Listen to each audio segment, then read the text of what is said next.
Okay, so in October last year, you disclosed your personal Bitcoin holdings. Do you continue to buy Bitcoin personally? Well, I can say that I've never sold a Bitcoin, and then from time to time, I consider the matter again.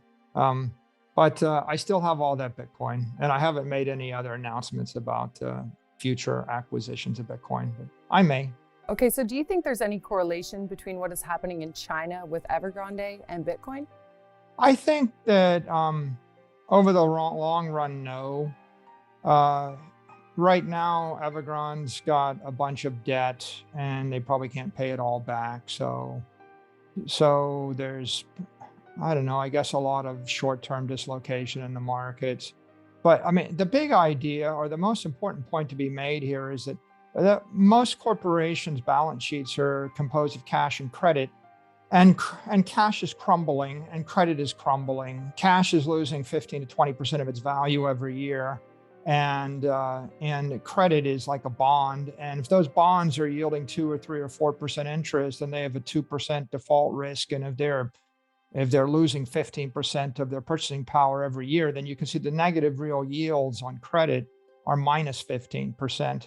And the negative real yields on cash are minus 15%.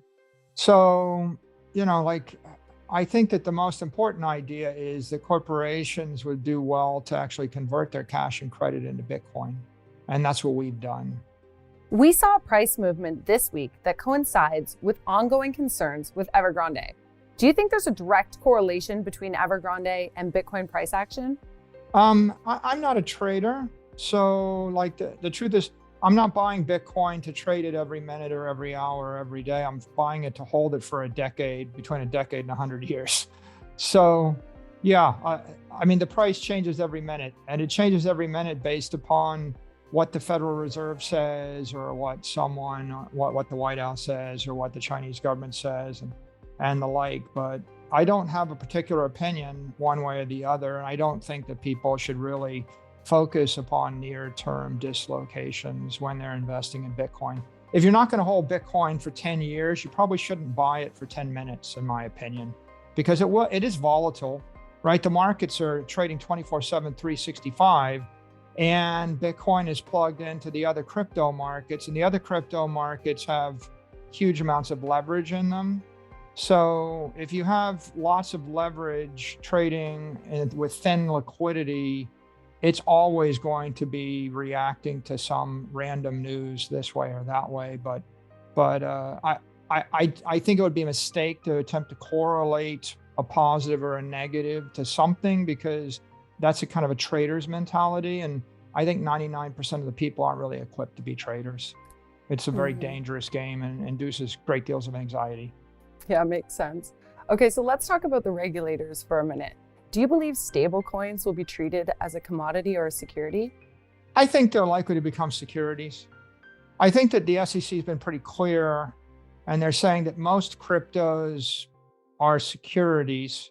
Bitcoin is not. Bitcoin is a commodity, and it's pretty clear the consensus is Bitcoin will be a commodity. There's speculation that there's a few other crypto tokens that are commodities, but they haven't been named explicitly. The only one that's explicitly designated as a commodity is Bitcoin.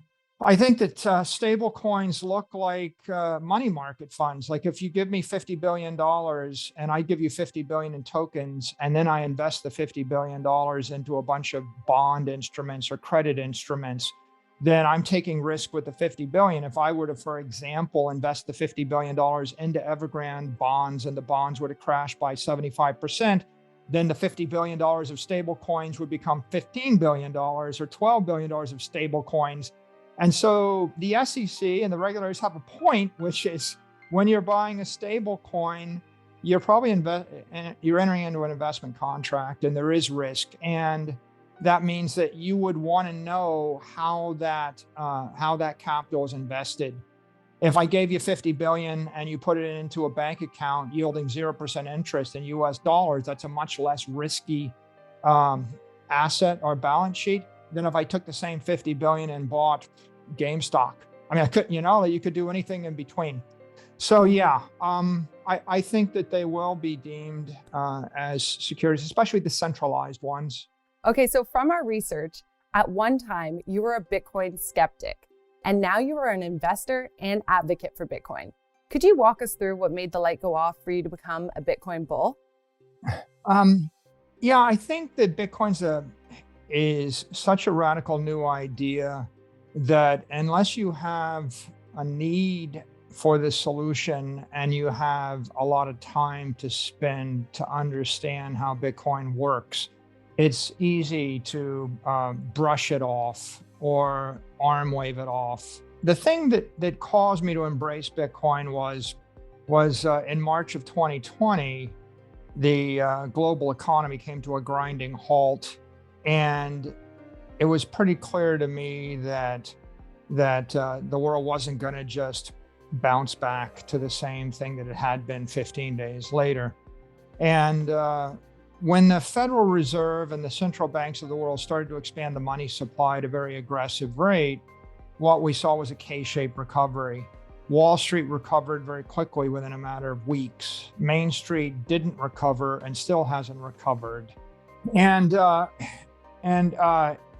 company was sitting on top of about $500 million of capital, primarily invested in cash and credit. And when it became clear that what we had was $500 million that was going to yield 0% interest, probably for the next 4 years, and it also became clear that it was going to be increasingly difficult to do business as an operating company, we had to look to other ideas. And so we discovered Bitcoin because we wanted to find a way to not see the $500 million debased away. At a 20% monetary inflation rate, then the $500 million would be cut in half in 3 years. And so we had a problem in March of 2020. It became very clear. Before March of 2020, for the previous decade, monetary inflation rates ran about 7% in the Western world. So it was a nagging issue, but not a mortal or a terminal disease. I think that after March of 2020, ignoring it became much more difficult to do. Okay, so let's talk about MicroStrategy. The company's legacy software business is enterprise intelligence analytics. Does this tie into Bitcoin, or are there plans for MicroStrategy to at some point create software that surrounds Bitcoin? We always think about these things. About a year ago, we had a $500 million business growing about 0% a year, and we had a $500 million balance sheet paying 0% interest. And then we got into Bitcoin, and that $500 million balance sheet paying 0% interest became a $5 billion balance sheet growing much faster. Bitcoin's growing 130% a year on average for a decade. So we all of a sudden have a very big Bitcoin business.